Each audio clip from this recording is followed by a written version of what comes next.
I want to introduce a special panel that we have. So I know a lot of people in the room are entrepreneurs or engaged with businesses that are growing and scaling very quickly. So we're going to have a nice conversation with three entrepreneurs, or, well, I don't even know once you've had a business for so many years if you still consider yourself fully an entrepreneur, or what you change your title to. That's a nice question, actually. But growing businesses that are purpose-driven businesses and B Corps, actually, and how we scale. So the theme of our conversation is scaling and how do we stay true to our purpose. And so I would like to invite Bas from Fairphone and Virginia, we'll get to last names there, also from Doper. You can see I'm trying to, end of the couple of days, I'm getting easier on my names. And also Chris, Guayaki. Yeah, Guayaki, come on up.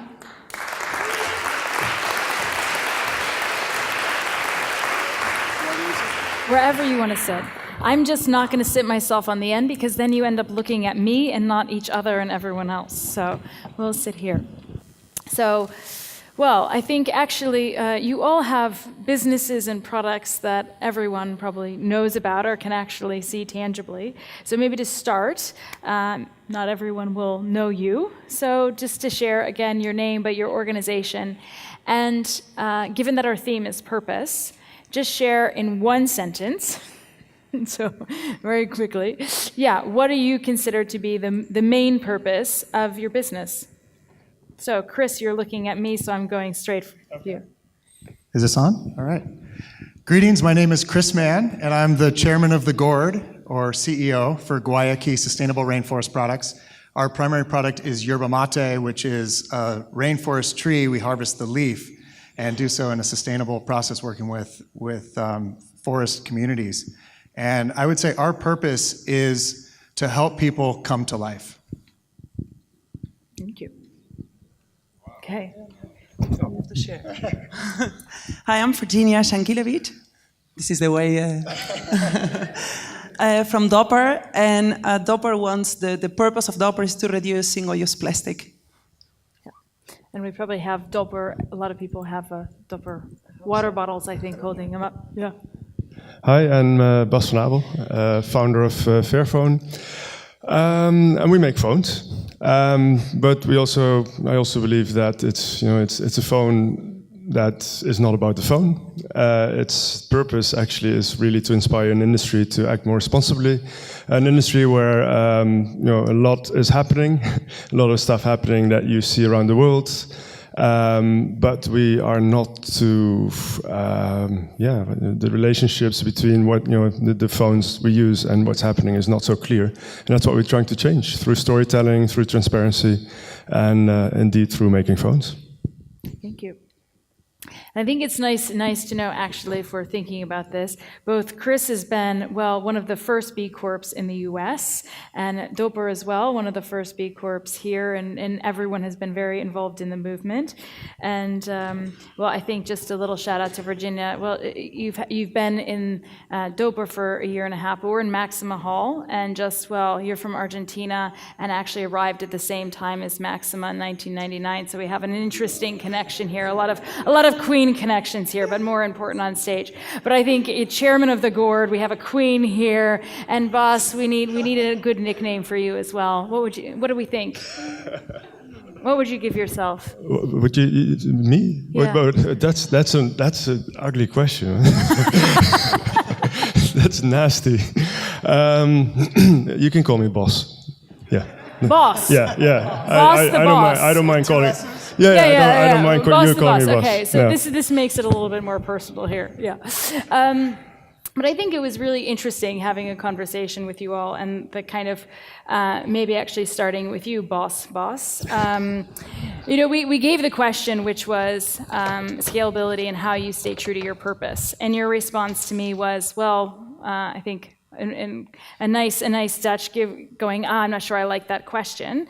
But you reframed it and you said, well, actually, I think the most interesting question is how do you make sure that your purpose doesn't get in the way of your growth or your scaling?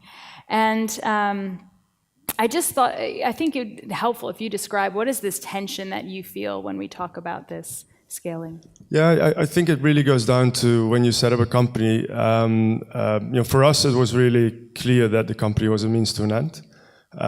We grew from a campaign, and it was really about changing the world. I'm a designer; I love making stuff, and for me, it was about making stuff, but in a way that you can change things, a systemic way. And then you grow as a company, you grow, and it really also depends on the business you're in. But our business, it means that if you really want to succeed and basically be able to do what you do, you need volumes, and you need volumes fast. If you like it or not, you can, and I think that is one of the biggest challenges you have when you run, when you want to try to change the world through business, that you're going to be dictated by a system you're in. And the system of electronics is that you need to act really fast and do things fast, even though you might not want to. And the whole expression you want, everything you want to say is, and you told me about the bags. A red bag in a shop is nice for a month, maybe, or 2 months, but then they want to have a green bag because things need to change. And that's also how the electronics industry is. So that means that you have to move fast towards a certain volume to be able to do what you do.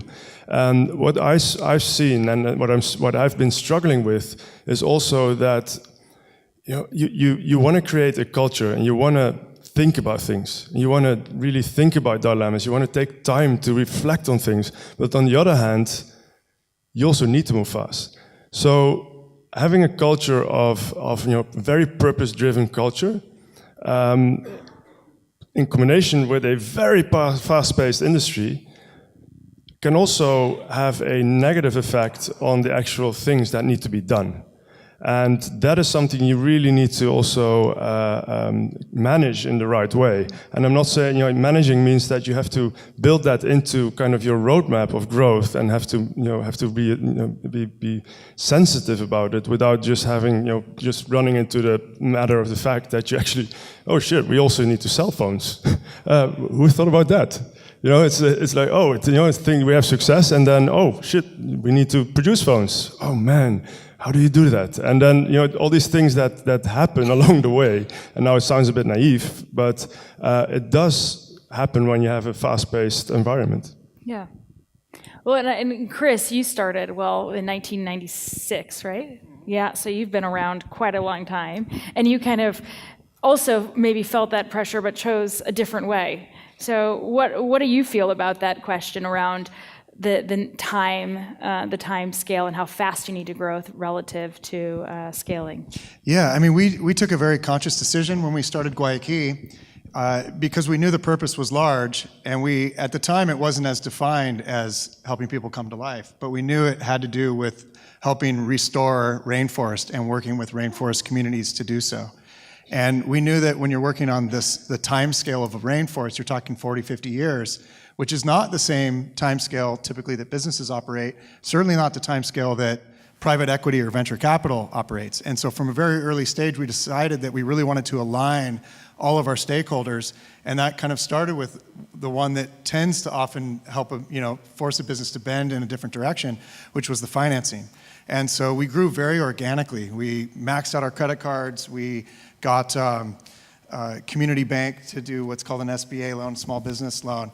And that enabled us to not have that pressure to just grow fast and get as big as we could, as fast as we could, but to really be as conscious as we could and really try and figure out our model and get as clear on it as we could before we started bringing in more outside partners. And so I think that's been something that's really spoken to us. At the same point, we had a little bit of pressure because we knew that our challenge was to steward and restore rainforest. And our mission by 2020 is to steward and restore at least 200,000 acres and create at least 1,000 living wage jobs. And so to do that, we obviously need to sell a lot of mate and scale. But we wanted that to really be the reason and have that embedded into the business rather than just have it be a revenue-driven goal or having a certain number of employees or raising a certain amount of capital. Yeah. And so it's been a real blessing for us. Yeah. Well, it's interesting. I think you kind of use the analogy of a hardwood tree, right? That they're very slow to grow, but then they stay forever. And I think that's an interesting analogy that you grow slow. And then I also hear Virginia, and we're talking, and you really say, well, no margin, no mission. So we also have to make sure we grow. So what I hear is basically like if you each gave each other's business plans, you might all disagree a little bit on or think about how you choose it a different way. So, Virginia, how do you look at that? And if you look at a business that has had to transition into really making it from a purpose-driven and really a movement into, okay, what's the bottom line mean? I think that for Doper is the purpose the most important. So it's always first is the mission. Yeah. We want to grow because in the Netherlands we are a world player, so everyone knows Doper, so we are already big in the Netherlands, but this is not going to change the problem that we want to solve, only being big in the Netherlands. So we want to grow abroad, and to grow abroad, and you have to make very good choices. So we made a very long list of countries that we want to go, and then every time we go, if we really want to make impact, selling the product is not enough. So if we want to make impact, we have to sell the product, and we also go together with the marketing to look for partnerships, to make impact by doing artistic things, like now we did in the plastic bridge on Times Square last week. So you need marketing and sales together. So actually we make a good selection of countries where we want to go, and then marketing and sales together to bring the mission first and look for the partners that are going to put the products on the right way in the stores. So listening to all of these and this kind of the tension that you have, what do you think is the important conversation that B Corps or other mission-driven companies need to be having around this tension between how do we scale in time versus mission? Anyone? You're asking for a solution, or? No, I'm saying because I think there needs to be a dialogue, because what I hear is that every business is different, but you all have come at it in different ways. So what's really the core question or conversation that needs to be having? No, I think the tension is something that every purpose-driven company will have. So there's no solution to it. I think the whole fun of running a company is actually this dilemma. Yeah. Because otherwise we started an NGO or something else, or we love these dilemmas. Yeah, it's the same thing as you want to sell you're going to like with the jacket. It's fantastic. It's like, oh shit, we're creating stuff. Oh, we're destroying something as well. So what do I tell my salespeople? Oh, but we need volume actually to grow the company. But if we sell a phone to somebody who also has a phone, it's not the message you want to have, and that's also not. So it's like it's basically, and the nice thing is that these kind of dilemmas are human dilemmas. It's how human people, how people look at things. It's not how companies look at things. So it doesn't matter what kind of direction you go. It means having that dilemma and discussing it in the company is actually what makes you a B Corp or purpose-driven company. And that is the fun of it. If you don't like that, don't start a B Corp. No. So you bring up a good point, right? So as you're scaling and you're bringing on new people, right, the dilemma is really fun as a founder, as someone that's there and can handle it. But as you scale and you grow your team, how do you make sure that they can be part of that and they're actually okay with all these big dilemmas and kind of messiness that is our world? I can jump on that. One thing that we do that's been incredibly helpful, and it's similar to what you were talking about in terms of bringing people to the ice, is bringing people to the forest. Because when people see the forest and they see the power of the forest and the scale of the destruction, but also the beauty of what an intact forest can do, it's incredibly inspiring. And people come back and they're like, okay, we're ready. We want to go harder. We want to go faster. But we want to do it in a way that also is resonant with the people that we work with in the forest and with kind of the pace that forest grows. Because we also can't grow faster than our supply web can also support us. So I think a lot of it's just continuing to ground people in the purpose and the mission and the vision of what the company is, and continue to embed that into the business so that as you do grow, you're really making that the trade-off of growing fast becomes more of something that's a personal decision in terms of the culture of the company, but it's not impacting the overall purpose of what you're trying to do. For us, we discussed this topic last week. Well, I think the people that work at Doper, they are more They asked me last time also at B Corp, there are more B Corp than the B Corp. They are all very well involved and engaged in the topic that we touch at Dopar. The way we approach is to involve everyone in the things we do and sharing impact. So every Tuesday we share the status of the goals that we have and the things we want to achieve in terms of impact. So not in terms of revenue, but what do we want to achieve? How many people we really want to engage with the things that we do? How many people we want to help with clean drinking water? And this is something that we share. So it's our mission. It's from the complete team. Yeah. It's not from me or from the founder. It's from the complete team. And this is the way everyone wakes up, goes to Dopar and says, no, I know what I'm doing and what I mean for the final purpose. Yeah. Yeah, I think it's an interesting point and worth sharing that you say every Tuesday there's a meeting and you actually share the status of the impact goals and not the revenue. And I think that's what struck me is you're actually simplifying it for people. Well, they also care most about that, but also simplifying for them with all these tensions there where they need to be focusing on. Yeah, it's true, but there's also there's an element to being a purpose-driven company and growth that also makes it sometimes more difficult. And that is that if you, and I've experienced myself, if you in all your being are connected to the purpose of the company, and that goes for everyone at Fairphone. I'm pretty sure that everyone, and I see the guys sitting here, so I have to be careful as well. But no, it's everyone at Fairphone they work there because they believe in what we do. That means that also you have to be very aware of that, and also when you have a hard time with the company, that is, it's very, very important to have people even more involved than you would normally have, because you want to contribute to something, and if you do things that might not be in line with what you believe is right or wrong, it's your own values that are being challenged then. And that is what, if you're a purpose-driven company, things become personal very fast. So what has been the most courageous conversation that you've had to have with your team? I think that you have to ask them. So what would that be? No comment. Well, see, that's why I like to be called boss, because I can only do that on stage. No, but yeah. Doesn't work in real life. No, but I think that word courage, and what's the courageous conversations you've had to have given this? Anything that sticks out for you?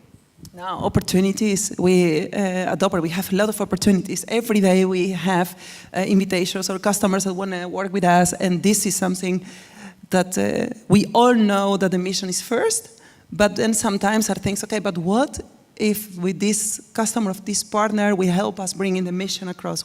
So sometimes there are some discussions, do we do this or we don't do this? And yeah.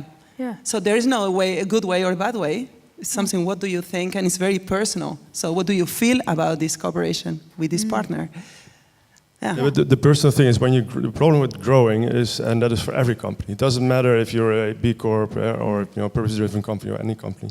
If you grow really fast, what happens is that the things you were discussing with a team or with people at the table will very fastly just go towards discussing the departments, getting disconnected from actual thing, what's happening. The management team changes all the time because you grow and grow. You need more people. So communication is really important in that sense, and that is with every company. And if then also you also feel like a strong belonging to everything what's happening, that is really, I find that one of the toughest one to crack, and I think it's already difficult to do that in a normal organization where you grow, a startup, to keep everyone aligned and to keep the communication going. But really, with this passion and commitment from people, it's also, I find it tough. Yeah. And I also hear, Chris, one thing, you're kind of the oldest company, I think, in this group, so to speak. And we talked about, purpose. How has your purpose changed over the years, both as a company and as a person? But maybe start with the company. Yeah, and I was going to add, I think it ties into the courageous conversations because, as I mentioned, with our purpose evolving into recognizing that it's really about helping people come to life. And what does that really mean? Because it's such an embodied element. It was, looking at how do you create vibrant communities, and a vibrant community being a place that has very diverse ecosystems where, social systems where people have a voice and those voices are heard, where you have access to clean food and water, kind of those basic elements. But how does that happen? And when we look at these massive climate change challenges, or we look at how do we address the pace of growth versus work-life balance, these are very personal decisions that each person needs to make, and we need to be able to provide the tools for people to be able to evolve and make those kinds of decisions. And sometimes people come in and that's not really what they wanted to do at work. So could you share maybe right? a personal experience of it to make it a little bit more tangible for people? Well, I think one thing is, we brought meditation into the business, and a lot of people were scared to death because they were like, I don't do that, or that doesn't work for me. And we tried, at first we started with yoga, and so that was a little more familiar, but there's a physical element that doesn't work for everybody. And so we thought, well, just doing silent meditation is something that, anyone is physically capable of doing. But it was amazing the kind of fear and dynamic that brought up, because it was just an unknown thing. And it was like, well, what does that have to do with selling a beverage or with stewarding and restoring rainforest? But it has everything to do with how we're connected to ourselves, and ultimately how we connect to each other. And the ways that we connect with each other are, I think that's really what makes us unique as B Corps. I think everyone's kind of touched on it, but we recognize that we're not just individuals that are driving a business or doing whatever we're doing. We're part of this whole network of people. We're part of this, system of nested systems. And so as one person, I'm part of a company, and as a company, I'm part of a community, and as a community, we're part of B Corps, and as B Corps, we're part of, on and on, all the way up to the universe. So how has your personal purpose shifted? So my personal purpose has, I think when I came into the business, I was much more driven externally, like we've got to save rainforest, and we've got to work with people. And actually my wife was one who said well, you're so focused on working with indigenous people. What's so attractive about that? And I felt like, well, it's kind of to me, represented kind of just the core nature of what it means to be human. And she was like, well, maybe you're just trying to get in touch with your own humanity.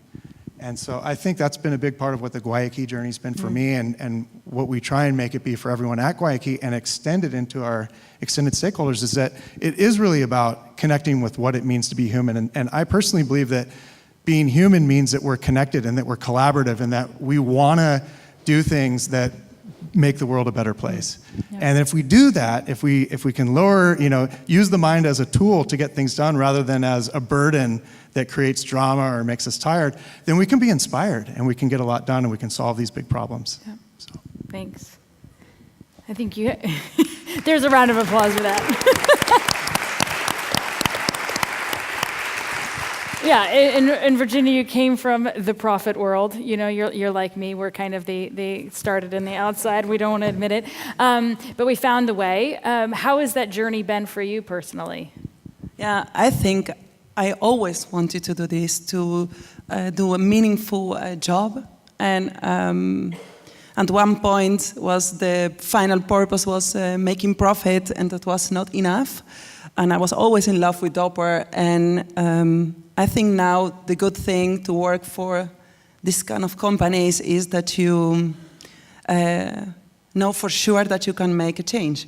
So that what you do every day when you go to your work, gives value to the world and to make a change. So I believe what I do, and I think this changes to me. But I liked your point. It was always in me. Maybe it was just hidden under something. Was hidden. Yeah.